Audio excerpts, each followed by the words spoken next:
રાત એલેટ આજે રાત્રે પલંગ સુધી આવશે પાણી ગોદડું ઓઢીને સૂતાના રહેતા ગુજરાત ઉપર ફરી એકવાર સાયક્લોનિક સિસ્ટમનો મારો વધતો જોવા મળ્યો છે। ગુજરાત રાજ્યની અંદર અત્યારે અપર સર્ક્યુલેશન એરિયા ઉત્તર ભારતના વિસ્તારોથી લઈને દરિયાકાંઠાના અરબ સાગરના વિસ્તારો સુધી અપર સર્ક્યુલેશન એરિયા ગુજરાતમાં સક્રિય બનેલું જોવા મળ્યું છે, જેને જોતા રમકડાની જેમ ગુજરાતની અંદર તણાશે મકાનો। માલ ઢોરને ચાંચવીને સારી જગ્યાએ અત્યારથી બાંધી દેજો, કારણ કે આગામી કલાકોમાં ગુજરાતની અંદર વીજળી સાથે મેઘરાજાનું દબાણ વધતું જોવા મળી શકે છે। ગુજરાતના દરિયાકાંઠાના વિસ્તારોમાં તોફાની પવનો સાથે મેઘરાજાનું તાંડવ હવે ગુજરાતમાં શરૂ થવા જઈ રહ્યું છે। ગુજરાતના અનેક પંથકોમાં અરબ સાગરમાંથી આવતા ભેજયુક્ત પવનો અને બંગાળની ખાડીમાંથી આગળ વધીને ગુજરાત તરફ આવતી સાયક્લોનિક સિસ્ટમ લો પ્રેશર અને ડીપ ડિપ્રેશનના કારણે ગુજરાતની અંદર વાદળોનો ઘેરાવો અત્યારે સર્જાયેલો જોવા મળ્યો છે, જેને જોતા ગુજરાત રાજ્યમાં અત્યારે ઉત્તર ભારતના વિસ્તારોથી લઈને અરબ સાગરના દરિયા સુધી અત્યારે શિયર ઝોન બનતો જોવા મળ્યો છે। આમ શિયર ઝોનની સાથે ગુજરાતની અંદર પવનની તીવ્રતા વધતી હોવાના કારણે હવે ઓફ શોફ સ્ટ્રફ પણ સક્રિય બનેલો જોવા મળ્યો છે, અને સ્ટ્રફ સક્રિય થયો હોવાના કારણે ગુજરાતના નજીકના વિસ્તારોથી લઈને તેના આજુબાજુના રાજ્યોની અંદર પણ ભારે ઘેરાવો ગુજરાત ઉપર સર્જાતો જોવા મળ્યો છે। હાલ ગુજરાત રાજ્યની અંદર વાદળોનું ઝુંડ આવીને પહોંચેલું જોવા મળ્યું છે। આગામી કલાકોમાં ગુજરાતની ધરા ધ્રુજતી જોવા મળી શકે છે, ને વાદળો ગુજરાતની અંદર ફાટતા જોવા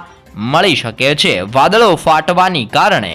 ગુજરાતના પંથકોમાં મેઘરાજાનું રીતસરનું તાંડવ જોવા મળી શકે છે। ગુજરાત રાજ્યમાં લાંબા સમયના વિરામ બાદ મેઘરાજાએ ફરી એકવાર ધબડાટી બોલાવેલી જોવા મળી છે। આજે ગુજરાતના 87 તાલુકાની અંદર મેઘરાજાનું જોર વધેલું જોવા મળ્યું છે।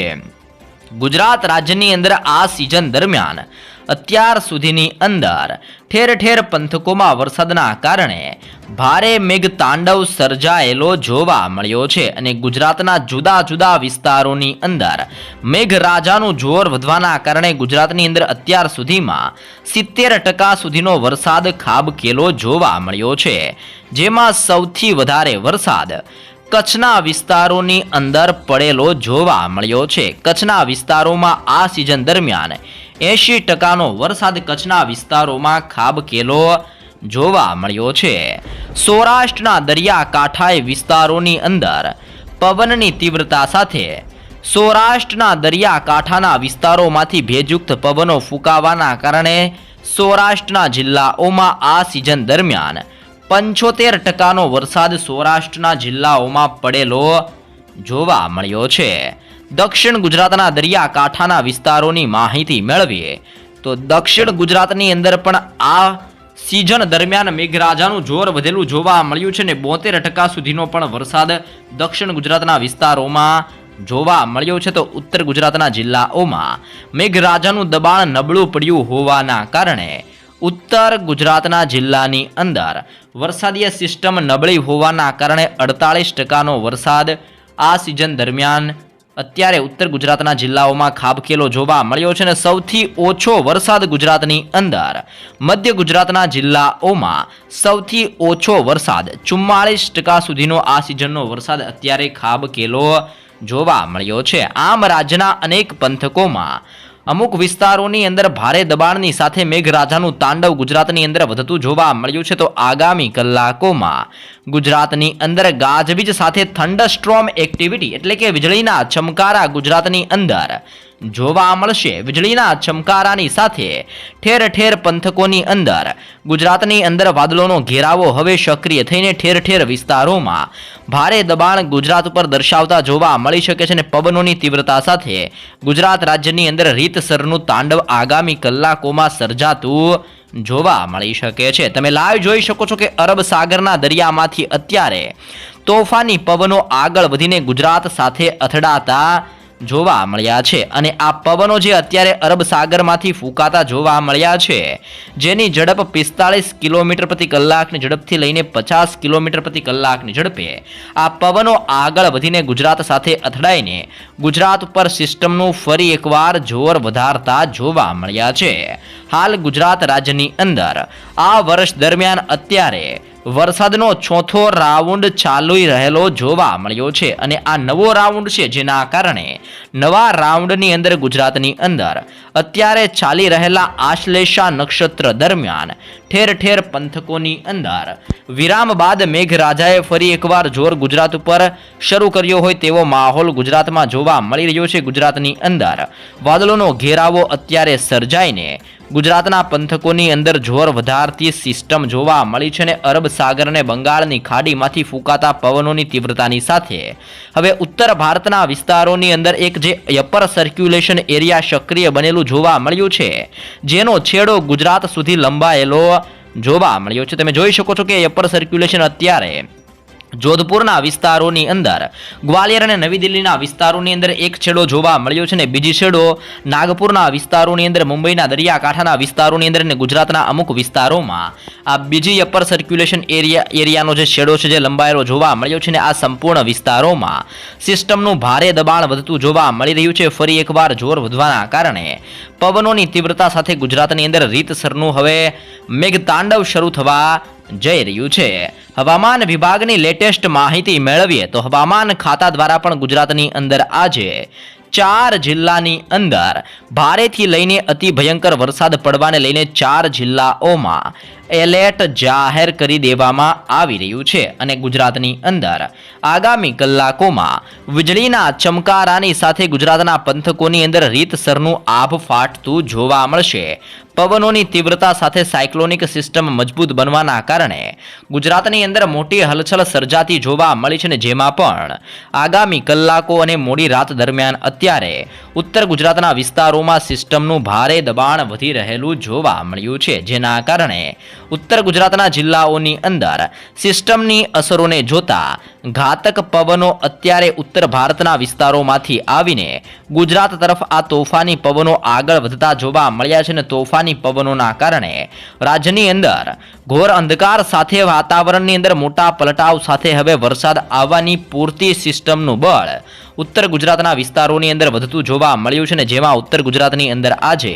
બનાસકાંઠા, સાબરકાંઠા અને અરવલ્લી 3 જિલ્લાની અંદર અતિ ભયંકર વરસાદ પડવાને લઈને હવામાન વિભાગ દ્વારા યલો એલર્ટ દર્શાવવામાં આવ્યું છે, જેમાં થરાદ, પાલનપુરનો વિસ્તાર અને ખેડબ્રહ્માની સાથે હિંમતનગરના વિસ્તારોમાં ભારે દબાણ સાથે સિસ્ટમનું તીવ્ર જોર વધતું જોવા મળ્યું છે। આમ ઉત્તર ગુજરાતની અંદર આજે અરવલ્લી, બનાસકાંઠાની સાથે સાબરકાંઠાના જિલ્લાની અંદર રીતસરનું તાંડવ જોવા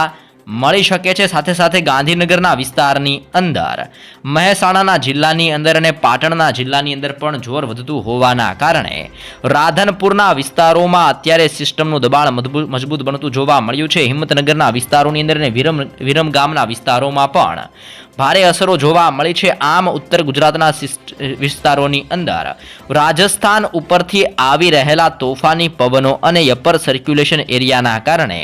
ઉત્તર ગુજરાતની અંદર આગામી કલાકોમાં રીતસરનું મેઘરાજાનું તાંડવ જોવા મળશે ને ઉત્તર ગુજરાતની અંદર આજે બનાસકાંઠાના જિલ્લાની અંદર, સાબરકાંઠાના જિલ્લાની અંદર અને અરવલ્લીના જિલ્લામાં મેઘમહેર જોવા મળી શકે છે અને રાત્રિ દરમિયાન ટેમ્પરેચરની માહિતી મેળવીએ તો 25 ડિગ્રીથી લઈને 28 અને 29 ડિગ્રી સુધીનું રાત્રિ દરમિયાન ટેમ્પરેચર પણ ગુજરાતના વાતાવરણની અંદર જોવા મળી શકે છે અને આમ રાજ્યની અંદર ઉત્તર ગુજરાતના જિલ્લાઓમાં રાત્રિ દરમિયાન સિસ્ટમનો ઘેરાવો તીવ્ર બનવાની સાથે ઠેર ઠેર પંથકોની અંદર ગાજવીજ સાથે મેઘતાંડવ વરસતું જોવા મળી શકે છે, જેવી પણ ઉત્તર ગુજરાતના જિલ્લાઓને લઈને આગાહી કરવા કરવામાં આવી છે. મધ્ય ગુજરાતના જિલ્લાઓની માહિતી મેળવીએ તો આજની રાત્રિ દરમિયાન મહીસાગરના જિલ્લામાં રીતસરનું બારે મેઘ ખાંગા થયા હોય તેવી રીતે જળબંબાકાર વરસાદ ખાબકતો જોવા મળશે અને મહીસાગર માટે આગામી કલાકો માટે પણ ગુજરાતની અંદર યલો એલર્ટ મહીસાગરના મધ્ય ગુજરાતના જિલ્લાની અંદર દર્શાવવામાં આવી રહ્યું છે. લુણાવાડાના વિસ્તારોની અંદર અત્યારે તોફાની દબાણ વધતું જોવા મળી રહ્યું છે. આમ મધ્ય ગુજરાતના જિલ્લાઓની અંદર પણ આજે ભારે વરસાદ પડવાને લઈને અનુમાન દર્શાવવામાં આવ્યું છે ને જેમાં પણ આજે રાત્રિ દરમિયાન અહેમદાબાદનો જિલ્લો ધોળકા નડિયાદ ખંભાતના વિસ્તારોની અંદર દાહોદ છોટાઉદેપુરના વિસ્તારોની અંદર વડોદરાના જિલ્લાની અંદર બોડેલીનો વિસ્તાર ગોધરા લુણાવાડાની સાથે ખેડા પંચમહાલ અને મહીસાગરના જિલ્લાઓમાં રાત્રિ દરમિયાન તોફાન સક્રિય થઈને મધ્ય ગુજરાતના સંપૂર્ણ વિસ્તારોમાં સિસ્ટમનું તીવ્ર જોર વધારતું જોવા મળી શકે છે અને સિસ્ટમનો પટ્ટો અત્યારે મધ્ય ગુજરાતના વિસ્તારોની અંદર અસર કરતો હોવાના કારણે રાત્રિ દરમિયાન મેઘ તાંડવની મોટી આગાહી મધ્ય ગુજરાતના જિલ્લાઓમાં દર્શાવવામાં આવી છે અને પવનોની તીવ્રતા સાથે અને ગાજવીજ સાથે મધ્ય ગુજરાતના જિલ્લાઓની અંદર પણ તોફાની પવનો સાથે રીતસરનું તાંડવ જોવા મળશે. તો દક્ષિણ ગુજરાતના જિલ્લાઓમાં પણ હવે અત્યારે તોફાન વધતું જોવા મળ્યું છે અને દક્ષિણ ગુજરાતના વિસ્તારોમાં દરિયાકાંઠાના વિસ્તારોમાંથી અત્યારે અરબ સાગરમાંથી આવી રહેલા તોફાની પવનો ગુજરાતની અંદર દક્ષિણ ગુજરાતના વિસ્તારોની અંદર અથડાતા આ પવનો જોવા મળ્યા છે. જેને જોતા આજે ભરૂચના જિલ્લાની અંદર નર્મદાના જિલ્લાની અંદર આમોદ રાજપીપળાના વિસ્તારોની અંદર સાથે સાથે દક્ષિણ ગુજરાતની અંદર આજે સુરતના જિલ્લાની અંદર તાપીનો જિલ્લો નવસારી ડાંગ અને વલસાડના જિલ્લાની અંદર સાથે સાથે આહવા વ્યારા સાપુતારાનો વિસ્તાર દમણ અને દાદરાનગર હવેલીના વિસ્તારોની અંદર પણ વાદળોનું ઝુંડ અત્યારે ઘેરાઈને ભારે જોર દર્શાવતું જોવા મળ્યું છે અને દક્ષિણ ગુજરાતના જિલ્લાઓમાં રાત્રિ દરમિયાન ગાજવીજ સાથે તોફાની પવનો ફૂંકાતા જોવા મળશે અને પવનોની તીવ્રતા સાથે મેઘમહેરની આગાહી દક્ષિણ ગુજરાત માટે દર્શાવવામાં આવી છે. તો સૌરાષ્ટ્રના અમુક વિસ્તારોમાં તો અત્યારે ભારે જોર વધી રહેલું જોવા મળ્યું છે, જેમાં આગામી કલાકોની અંદર ભાવનગર, બોટાદ, સુરેન્દ્રનગર, મોરબી, જામનગરના જિલ્લાની અંદર સાથે સાથે દરિયાકાંઠાની અંદર સલાયાનો વિસ્તાર, ભાનવડ, પોરબંદર, દેવભૂમિ, દ્વારકાનો દરિયા કિનારાના વિસ્તારોની અંદર ભાવનગરની અંદર અલંગ, મહુવાનો વિસ્તાર, ઉના, વેરાવળ, ગીર સોમનાથ, જૂનાગઢની સાથે અમરેલીના વિસ્તારોમાં સિસ્ટમનો પટ્ટો લંબાઈની સાથે જોર વધવાના કારણે ગોંડલ, જસદણ અને રાજકોટના વિસ્તારોની અંદર પણ ઘેરાવો બનતો જોવા મળ્યો છે અને સૌરાષ્ટ્ર આજુબાજુના વિસ્તારોમાંથી ફૂંકાતા પવનોની તીવ્રતા કારણે સૌરાષ્ટ્ર ઉપર અત્યારે જોર વધતું જોવા મળ્યું છે અને અરબ સાગરના પવનો આગળ વધીને સૌરાષ્ટ્રના વિસ્તારોની અંદર ટકરાઈને સૌરાષ્ટ્ર ઉપર પણ સર્ક્યુલેશન મજબૂત બનાવતા જોવા મળ્યા છે અને જેના કારણે રાત્રિ દરમિયાન ગાજવીજ સાથે સૌરાષ્ટ્રના વિસ્તારોમાં મેઘરાજાનું તાંડવ આજે વધતું જોવા મળી શકે છે. કચ્છના વિસ્તારોની જો માહિતી મેળવે તો કચ્છની અંદર આજે રાપરના પંથકની અંદર જોર વધતું જોવા મળ્યું છે. ગાંધીધામના વિસ્તારોની અંદર દબાણ સક્રિય બનેલું જોવા મળ્યું છે. અરબ સાગરના પવનો માંડવીના વિસ્તારોની અંદર ટકરાતા જોવા મળ્યા છે. નળિયાના વિસ્તારોની અંદર ધીમી ધારે હવે ધીમેથી લઈને મધ્યમ વરસાદ વરસતો જોવા મળ્યો છે. લખપતના વિસ્તારોની અંદર કાળા ડિબાંગ વાદળોનો ઘેરાવો જોવા મળ્યો છે. ખાવડ અને બાડેલીના વિસ્તારોમાં આગામી કલાકોની અંદર ધીમાથી લઈને હળવા વરસાદની આગાહી કચ્છના વિસ્તારો માટે દર્શાવવામાં આવી રહી છે. આમ સાયક્લોનિક સિસ્ટમને અપર સર્ક્યુલેશનની એરિયાના કારણે ગુજરાત ઉપર આગામી કલાકોની અંદર આભ ફાટતું જોવા મળશે. સાથે જ આવતીકાલ દરમિયાન પણ મોટા બદલાવ સાથે ગુજરાતની અંદર ઠેર ઠેર પંથકોમાં તોફાની પવનો સાથે વરસાદના નવા રાઉન્ડના કારણે આજે ને આગામી 2 દિવસની અંદર ગુજરાતની અંદર હજી પણ વરસાદની આગાહી ગુજરાત માટે દર્શાવવામાં આવી રહી છે.